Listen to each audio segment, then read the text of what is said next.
अस्सलाम वालेकुम नाजरीन, इस वक्त हम मौजूद हैं चूनिया रोड पर अकबर पीसीओ पर जैसा कि 25 दिन पहले भी इसी पीसीओ पर वारदात हुई थी और कुछ नकदी पैसे ले गए थे और मोबाइल फ़ोन छीन के ले गए थे। हमारे साथ अकबर अली ओनर भी मौजूद है और उनके बेटे।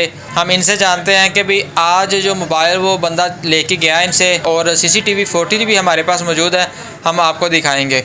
अस्सलाम वालेकुम। वालेकुम सलाम। आप ये बताएं कि ये जो वक़ूआ हुआ है कैसे हुआ ये? पहले जज्जू एक बंदा आया तो दूसरा नाल दी दुकान तो पहले उनके कोल जूस लिया सो आ बंदे कोलों ते इहनू करदा 15-16 जूस लिया सो। इहनू करदा कि मैं एक मिनट अकबर पीसी वाले कोल खुले पैसे ले आवां। इहने कहा जा पहले पैसे ले आ फिर तेन मैं जूस देवांगा। वो आया तो मेरे कोल खलोता है तो मैंने करदा डाटा केबल वहा। मैं कहा डाटा केबल साडे कोल नहीं पई तो हैगी सी। फिर करदा 450 दा लोड कर दे। मैं कहा लोड भी नहीं साडे कोल पिया तो पैसे 5000 दा उनके कोल लोड सी। मैं कहा मेरे को खुले नहीं पैने तो लोड मैं कर देना सी। फिर करदा हैंडस्टियां गई पई ये भी फड़ा दे, ये भी वहा दे। मैं कहा नहीं ये खराब ने। फिर कहता मैंने बेटा सख्त ज़रूरत है तो मैंने दे दे कोई डाटा केबल तो नाल डाफ्टर।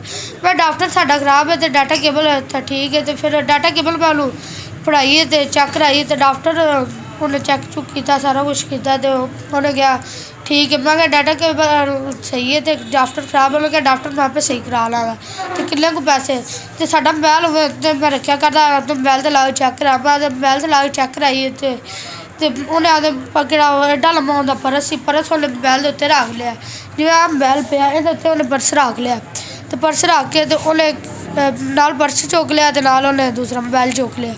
दो बंदे 1 to 5 थे, ब्लैक कलर का 20 मॉडल से बाहर खड़े। एक बंदा बाहर खड़ा सी, उन्हें वादा कि अंदर खड़ा सी, उन्हें वादा मारदा पे आई अंदर आई। वो दूसरा बंदा अंदर नहीं आया।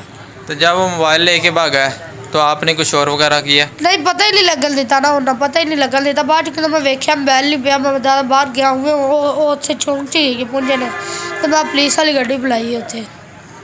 जी नाज़रीन, जैसा कि आपने इस बच्चे की बात सुनी, हमारे साथ इस शॉप के ओनर अकबर अली मौजूद हैं। हम इनसे जानते हैं कि आज से 25 दिन पहले इनकी डकैती हुई थी, नकदी पैसे लेके चले गए थे और मोबाइल फ़ोन छीन के ले गए थे।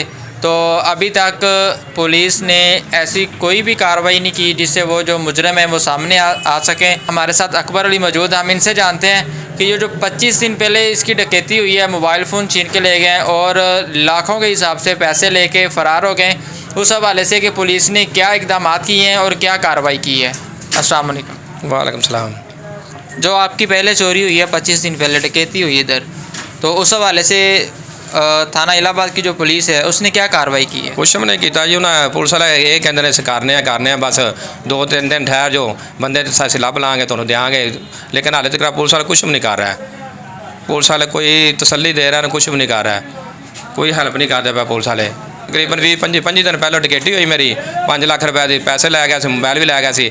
अज फिर आए ने तो फिर मेरा मोबाइल लै गए अज। अभी जो मोबाइल लेके गए हैं उसकी कितनी कीमत थी? तकरीबन 70,000 रुपये का मोबाइल सी।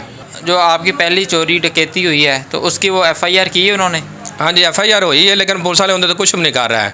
बस कदों जाने कहते तू घर चला जा, असीं आपे कर लाँगे, तू चला जा, असीं देखने करने की करना असीं, और सानू पता असीं की करना है, लेकिन पुलिस वाला कुछ भी नहीं कर रहा है। जी नाज़रीन, जैसा कि आपने अकबर पीसीओ ओनर की बात सुनी, उनकी तरफ से कोई भी इनको कार्रवाई नहीं की, सिर्फ झूठियाँ तसल्लियाँ दी जा रही हैं।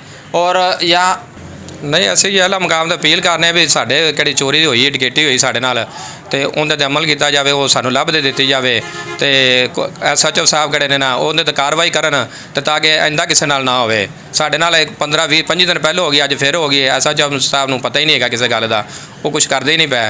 वो झूठियाँ तसल्लियाँ ही देंदे ने भी, झूठियाँ तसल्लियाँ देंदे पे ने भी असीं करने देखो कुछ भी नहीं करते पे।